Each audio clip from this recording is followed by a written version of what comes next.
Oke teman-teman semua, kembali bersama saya Kak Vino dalam channel Dr. Med Plus ya. Kali ini kita akan melanjutkan pembahasan tentang sifat koligatif ya. Dan ini bagian yang kedua, kita akan masuk pada sifat koligatif yang pertama, yaitu penurunan tekanan uap teman-teman ya. Oke, silakan kita belajar bersama-sama ya teman-teman. Jadi gambaran tekanan uap itu seperti ini ya teman-teman.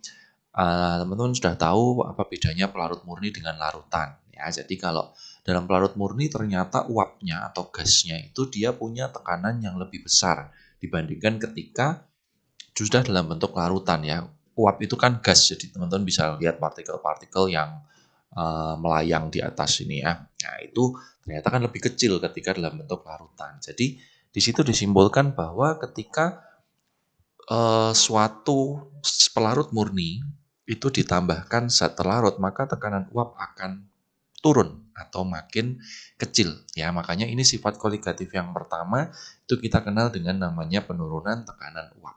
Nah, untuk rumusnya selalu nanti kita akan bicara pada dua pembagian atau zat itu dibedakan atas dua, yaitu zat non-elektrolit dan zat elektrolit.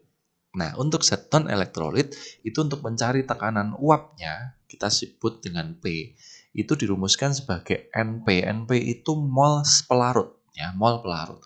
Dibagi dengan mol pelarut tambah mol terlarut dikalikan P0. P0 itu adalah tekanan uap pelarut. Ya, jadi P0 itu adalah tekanan uap murni, ya, pelarut murni. Nah, otomatis ketika kita mencari penurunannya tinggal diselisihkan antara tekanan uap awal dengan tekanan uap akhir. Itu untuk zat non-elektrolit.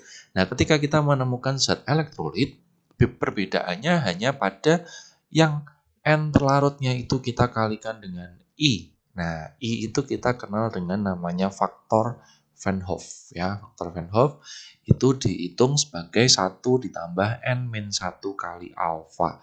Nah, di mana N itu adalah jumlah ion, sedangkan alfa itu adalah derajat ionisasinya. Ya, nah kita akan coba beberapa soal berikut ya teman-teman. Yang pertama, ya, tekanan uap jenuh air murni pada 18 derajat Celcius adalah 15,5 mm Hg. Nah, ini sudah teman-teman sudah bisa langsung mendata soal ya. Tekanan uap jenuh air murni ini yang kita sebut sebagai P0, teman-teman ya. Satuannya bisa mmHg, bisa cmHg, biasanya seperti itu. Nah, lalu berikutnya, jika ke dalam 0,8 mol air dilarutkan 36 gram glukosa, ya ini ada data MR-nya. Nah, maka tekanan uap jenuh larutan pada temperatur itu sama dengan berapa milimeter Hg. Nah, ingat tadi kita sudah punya rumus ya, glukosa itu adalah zat non-elektrolit, maka kita gunakan rumus yang non-elektrolit. Nah, di sini kita akan mencari dulu mol pelarut dan mol terlarutnya. Mol pelarut itu adalah mol air. Nah, mol airnya sudah ketahuan tuh 0,8. Sedangkan mol terlarut itu adalah mol glukosa. Nah, glukosa ini karena kita sudah punya masanya, maka kita akan gunakan rumus dasar ya, massa dibagi MR. MR-nya kita bisa cari ya, teman-teman ya. Jadi di sini kalau dicari itu totalnya 180. Maka nanti masanya 36 maaf ya, ini 36 dibagi dengan MR-nya. Ya, MR-nya adalah 180. Kita dapatkan 0,2 mol ya. Nah, baru kita bisa masukkan ke rumus ini. Jadi, mol pelarutnya adalah 0,8 per 0,8 ditambah 0,2 dikalikan P0-nya 15,5. Ya, sehingga ini kita dapatkan 0,8 dibagi 1 ya, 0,8 kita kalikan dengan 15,5. Ya, di sini kita hitung dulu, maka akan kita dapatkan angka 0,8 dikalikan 15,5. Kita akan dapatkan angka 12,4 mm Hg. Ya, itu yang kita dapatkan untuk mencari tekanan uapnya. Ya, seperti itu. Nah, berikutnya untuk soal berikutnya ya, nih. Sebanyak X gram urea, ya urea itu juga non-elektrolit ya teman-teman. Rumusnya CONH2 dua kali, dilarutkan ke dalam 486 gram air. Ya, air. Ada data MR-nya juga. Ya. Sehingga penurunan tekanan uap larutan pada temperatur 30 derajat turun sebesar 3,18 mm Hg. Nah, jika pada temperatur itu tekanan uap jenuh air murni adalah 31,8, maka harga X-nya adalah berapa ya teman-teman.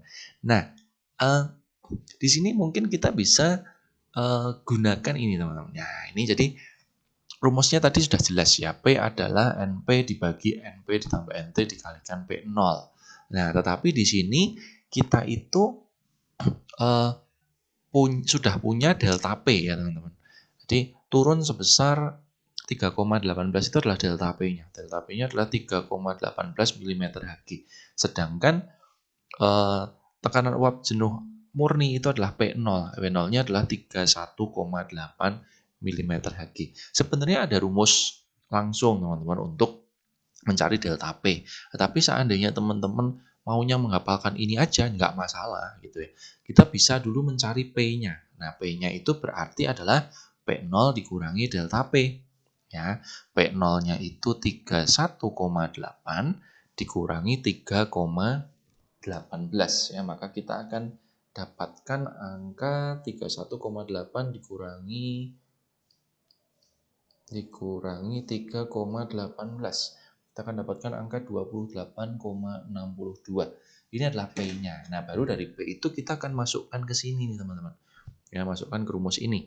Jadi P-nya itu 28,62 sama dengan, nah, N telarutnya kita belum tahu kan, tapi ini bisa dicari nih teman-teman. Ya, air itu kita bisa mencari N pelarutnya adalah 486 dibagi 18 karena air itu kan MR totalnya adalah 18 ya teman-teman ya. Nah, ini kita dapatkan angka 27 ya. Sedangkan mol telarutnya emang belum tahu sih ya, jadi biarin dulu aja gitu ya. Ini 27 per 27 ditambah N telarut dikalikan 31,8. Nah, menghitungnya kalau saya menyarankan untuk gini aja ya. 27 ditambah N telarut sama dengan 28,62 per 31,8.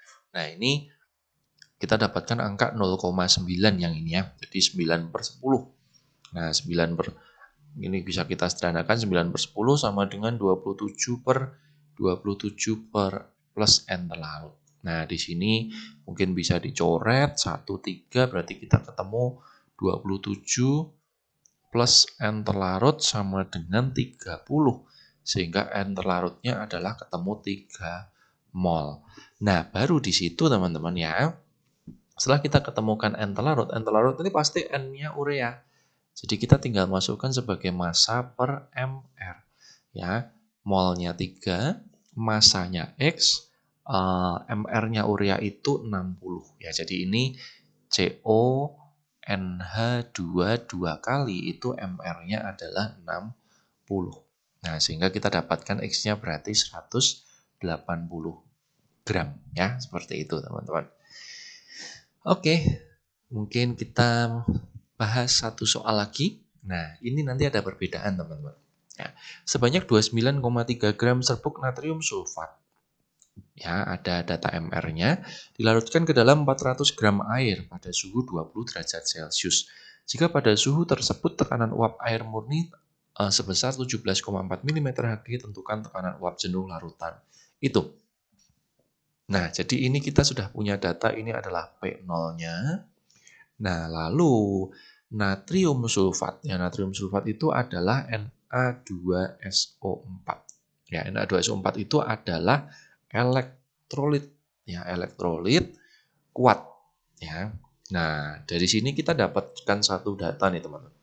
Jadi kalau elektrolit kuat, ya, itu nanti derajat ionisasinya itu kita anggap 100%. Atau 1. Sedangkan N itu adalah jumlah ion. Na2SO4 itu ionnya ada 3. Ya, teman-teman bisa tahu lah. Ini kan kalau dijabarkan itu menjadi 2Na plus dan SO4 2 min ya, seperti itu. Nah, jadi di sini kita nanti harus mencari I ya. I itu rumusnya adalah 1 plus N-1 kali alfa. Ya, ini adalah rumus yang akan kita gunakan. Jadi 1 ditambah 3 dikurangi 1 dikalikan alfanya 1. Maka kita dapatkan I-nya 3. Nah, baru setelah itu kita juga bisa mencari dulu molnya ya. Molnya. MR-nya Na2SO4 itu berapa sih? 23 dikali 2 itu 46. Ditambah 32. Ditambah O-nya ada 4 berarti 64 ya. Di sini kita dapatkan 142. Ya, seperti itu.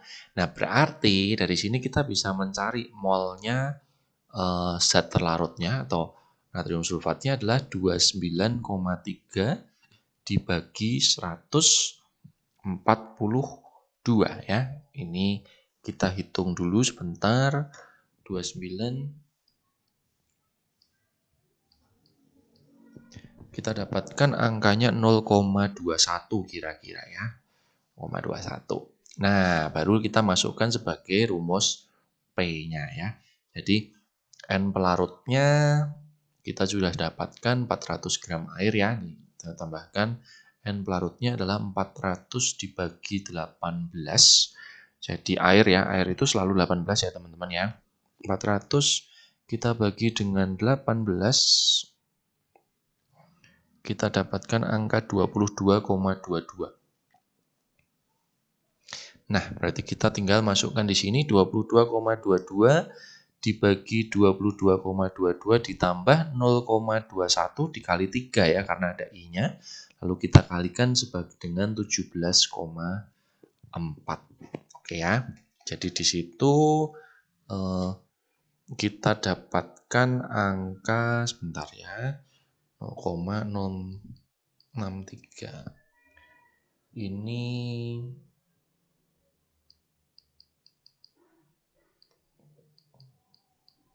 oke, kita ini dapatkan 0,97, kita kalikan dengan 17,4 ya. Maka hasilnya adalah 16,92 mm Hg ya. Seperti itu teman-teman ya. Jadi ini beberapa contoh soal yang mungkin sering dimunculkan untuk mencari sifat koligatif yang berhubungan dengan penurunan tekanan uap ya. Nah, untuk sifat koligatif berikutnya kita akan bahas di video selanjutnya. Terima kasih teman-teman, tetap semangat dan sampai jumpa lagi.